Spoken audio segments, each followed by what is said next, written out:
A strange guy aiming a gun from a distance. A pneumatic gun, the barrel is plastic, and the inside of the barrel is free of bullets and filled with shards of glass. His target is this office man. Let's see what he does next. He aimed at an oncoming car, he aimed and shot glass shards into the car's tires. As a result, the car lost control and crashed into the office guy. The shot with extraordinary calculation made the driver become the killer. The man smirked and then escaped. Today we will learn a movie about an assassin who specializes in staging assassinations into accidents. This is Mike, a professional hitman, working in an assassin organization led by Big Ray, a retired veteran assassin. Mike is the best assassin among the assassins in the guild. Although everyone has a different method of assassination, this big bearded guy was one of Mike's favorite people. His personality is quite hot-tempered, so his assassination method is also very frenzied. However, his way to assassinate is not popular with customers anymore. The next guy who looks dirty is a killer who specializes in poisons, using poison to soak his teeth in toothpaste, or just touching a cigarette with poisoned hands. Next is the pair of friends, Max and Mick, who are both former special forces. They often disguise assassinations as ordinary street accidents, making it impossible for the police to investigate. Finally, there are Jane, a female assassin with the ability to use katana skillfully, and Fred, a fat old man with a sophisticated assassination method. This fat guy once assassinated an entire team, with a gas he experimented with.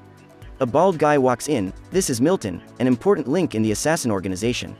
He specializes in taking requests from customers, then assigning jobs to assassins, depending on what the client's requirements are. The money is also managed by this fat guy Milton. Because Mike is the best assassin, he also received a lot of assassination missions. Once, Mike took on a mission to kill a drunk office man.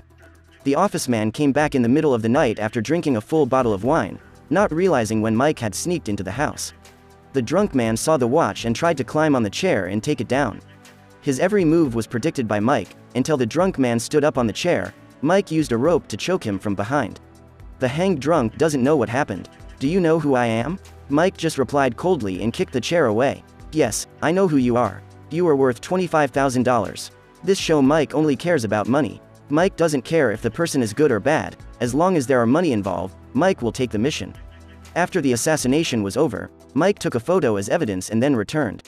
Next, Mike was assigned to kill an entire rock band. He simply went inside quietly, listening as an audience, and just chilling as the bands perform their last show.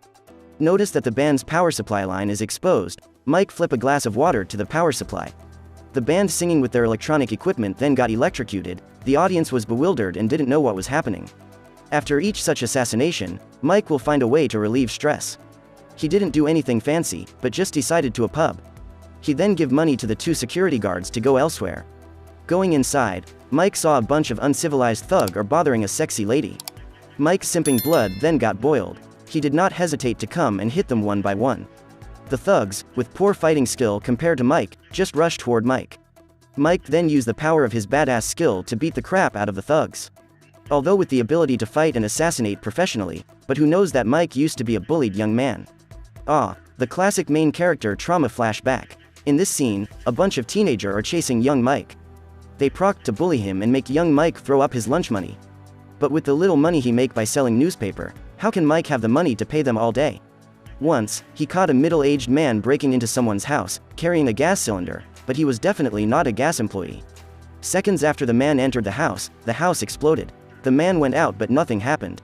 Curious, Mike followed this man for weeks and learned that he was an assassin who received money for assassination, then staged everything as an accident. Turn out, it is Big Ray. Mike found him and brought the clip out and forced Big Ray to teach him his skills. He said he was bullied too much, so he wanted to kill the leader but didn't want to go to jail. Seeing that Mike has determination, along with his stealth skills available, it is only a matter of time that Mike become a professional assassin. Big Ray pointed out to Mike that it was possible to kill the other guy by accident. Mike sneaked into the house when the guy wasn't there, stuck a piece of money on the antenna and then hid in the blankets. The guy returned without a doubt. He climbed up the railing to reach for the bill when Mike jumped out of the blankets and pushed him down, causing him to fall. After this incident, Mike was overjoyed, but his assassination skills were still too amateur level. Big Ray below has captured the shot of him pushing the guy. Mike will have to practice more if he want to become more badass. Big Ray then teach him in all his skills. From gun blazing, staging an assassination that looks like an accident to defense skills, everything is taught by Big Ray as if he was Mike's father. With such a long time, Mike has now become a top-class assassin in the organization. Once he was assigned by Milton to assassinate a young accountant named Root, who was paid twice as much by the client to kill him as quickly as possible.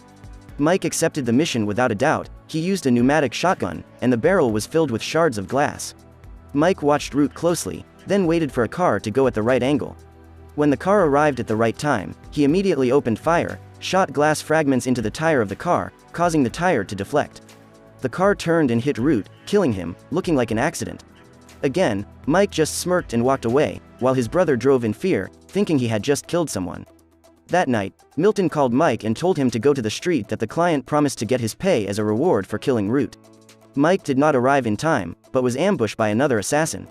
The armature assassin tried to use all kinds of martial arts but was defeated by Mike again and again. You can shoot down from a tall building or use dynamite to blow up the area as soon as I arrive, but no, you rush in and shoot like a thug. What a disgrace to the assassin industry. After saying that, Mike pulled him up and hit his throat to suffocate, then used force to break his neck. Mike dragged him to the curb, put the assassin's head on the sidewalk, and pulled his motorcycle up next to his body, making everything look like an accident. The accident made it like the killer took the corner too quickly and lost control and hit his head on the sidewalk step and broke his neck. After making everything look natural, Mike returned home. He gets a call from a woman named Charlie. She says that Mike's ex-girlfriend Beth is dead. It is known that Mike and Beth broke up for a while. She is an environmental activist. It has caused countless factories to close because it is harmful to the environment. Mike heard the bad news and rushed to Beth's funeral and met Charlie here. Charlie tells Mike that Beth was mugged by two thieves. They were about to steal things when Beth came back. Due to being discovered, the two thieves killed Beth. A terrible mistake. The police found the fingerprints of two thieves who investigated, but a few days later, both died of drug overdose. Not only that, Charlie also revealed that Beth was pregnant and the baby was Mike's child. A tragedy indeed. After listening, Mike decided to go to the apartment where Beth used to stay to investigate what happened. Mike goes inside and imagines the crime scene again. With his expertise, he can easily see this is actually an assassination. In the police investigation file that Mike had acquired, Beth was found to have a certain amount of sleeping pills in her blood. In the file, it said that she was treated for a fear of flying, but Beth had never experienced this fear. Mike concluded that she has been drugged and got assassinated. Then the crime scene was staged it as a failed burglary, blaming two drug addicts by copy their fingerprint at the scene. As it turned out, the murderer are Mick and Mac. Enraged, Mike quickly set off to find the other two guys to find out the truth. Mick and Mac saw Mike coming and also admitted that they did it. They were given the job and just felt like doing it. They argue that since both Beth and Mike have cutting ties already, they can do whatever they want. But the problem is that Beth is still pregnant, but Mick and Mac don't know it. The two of them then brushed Mike off, telling him to go home, that was just businesses. Angry at their attitude, Mike rushed to attack first. Usually, it's almost impossible to fight two former special forces alone, but Mike uses his badass assassin skill and the power of plot armor to overpower them. The attacks launched extremely quickly and fiercely, with training sessions and assassination sessions made Mike's attacks extremely powerful. He elbowed and threw Mac back, punched Mick in the stomach and the face, then delivered a 360 mid-air kick to Mick's face.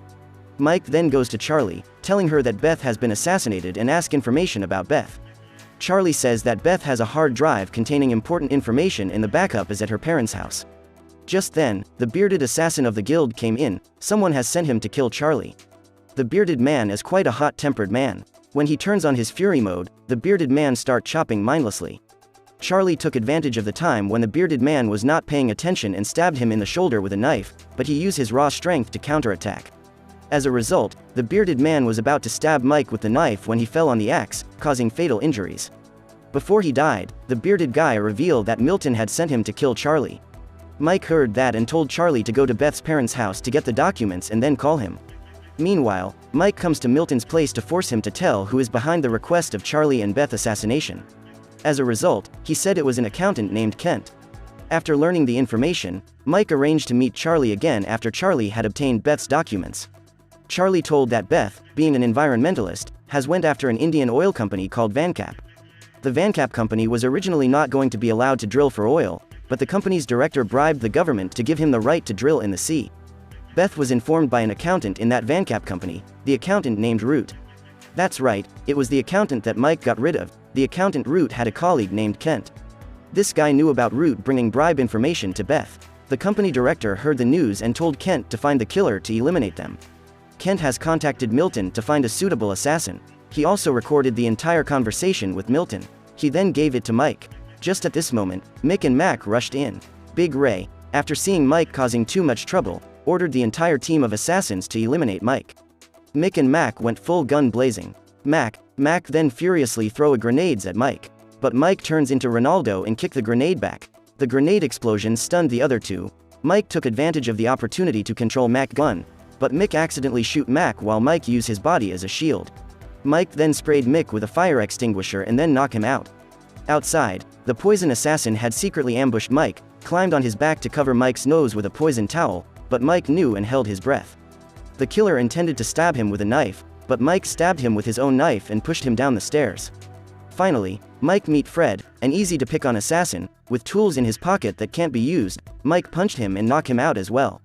Mike casually took a poisoned bandage from Fred's pocket and left. Mike then goes to the director of the Vancap company, meets a female assassin who specializes in katana.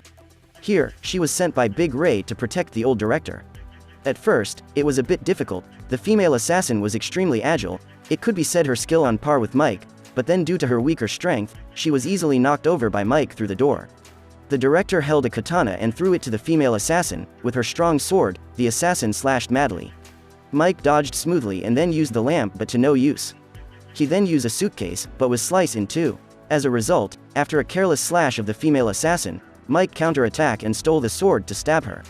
Again, plot armor. Then, he went to the director. He tried to use money to bribe Mike but did not get consent. Mike then slashed the Indian guy head off. Mike returns to Big Ray, and in Big Ray's rage, Mike plays the recording. In the video, they learned that Ken had followed the director's orders, hiring Milton to eliminate 3 people: his accountant brother Root, Mike's ex-lover Beth, and finally Charlie.